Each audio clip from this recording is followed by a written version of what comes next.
प्यारे प्यारे बहन भाइयों, आज जो हम रेसिपीज लेकर आए हैं वो अगर आपके पास 2 अंडे और ब्रेड हैं तो आप ये रेसिपीज बनाकर बच्चों को लंच बॉक्स में दें। बहुत ही सिंपल और मज़ेदार रेसिपीज है। के लिए 2 अदद अंडे लें और इनको उबाल लें। अंडों को उबालने के बाद इनका छिलका उतार लें। दोनों अंडों का छिलका उतारने के बाद अब इनको कद्दूकस कर लें। अंडों को बारीक क्रश करने के बाद अब इसमें हरी मिर्च 1 अदद बारीक काट कर शामिल करें। हरा धनिया 2 चम्मच, इसको भी काट कर शामिल करें।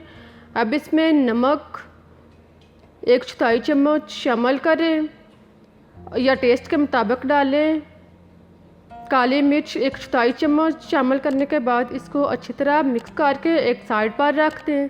अब एक ब्रेड लें और इसके ऊपर 2 से 3 चम्मच जो हमने अंडे का मैदा तैयार करके रखा हुआ है वो इसको ऊपर फैलाएं और फिर एक और ब्रेड लें और इसको ऊपर रख कर इसको हाथ की मदद से थोड़ा सा दबाएं।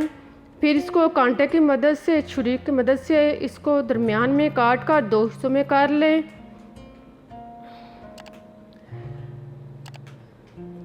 अब इसी तरह इसको लंबाई में भी काट कर ब्रेड को 4 हिस्सों में जो है वो तकसीम कर लें। देखें इसी तरह ये कितने प्यारे और मज़ेदार लग रहे हैं। अब इनको एक साइड पर रख दें।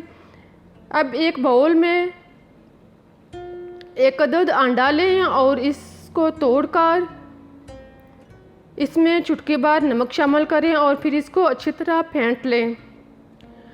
अंडे को फेंटने के बाद अब इसमें 2 से 3 चम्मच दूध शामिल करें और फिर इसको खूब अच्छी तरह मिक्स करें। फिर एक टुकड़ा ब्रेड का जो हमने तैयार करके रखा हुआ है इसको पहले अंडे में डीप करें और फिर इसको ब्रेड क्रम्स में अच्छी तरह चारों साइड से रोल करें।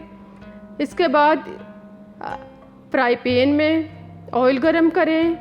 ऑयल गरम होने पर धीमी आंच में इनको फ्राई करना शुरू कर दें। ख्याल रहे कि फ्राई के दरमियान चूल्हा जो है वो धीमा रखें, तेज़ रखेंगे तो ये जल जाएगा।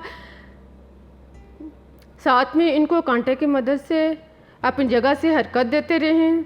जब ये एक साइड से ब्राउन हो जाएं तो इनकी साइड चेंज कर दें और दूसरी साइड से भी इनको ब्राउन करें। दोनों साइड से इनको अच्छी तरह ब्राउन करने पर अब इनको निकाल लें। देखें कितने मज़ेदार और टेस्टी लग रहे हैं। बनाने में बहुत ही सिंपल और आसान है। अब मैं आपको तोड़कर दिखाती हूँ। आई होप कि आपको भी ये रेसिपीज बहुत पसंद आई होगी। आप ज़रूर ट्राई करेंगे। अब मुझे इजाज़त दें, मैं फिर मिलूँगी एक नई रेसिपीज के साथ। तब तक के लिए अल्लाह हाफिज़।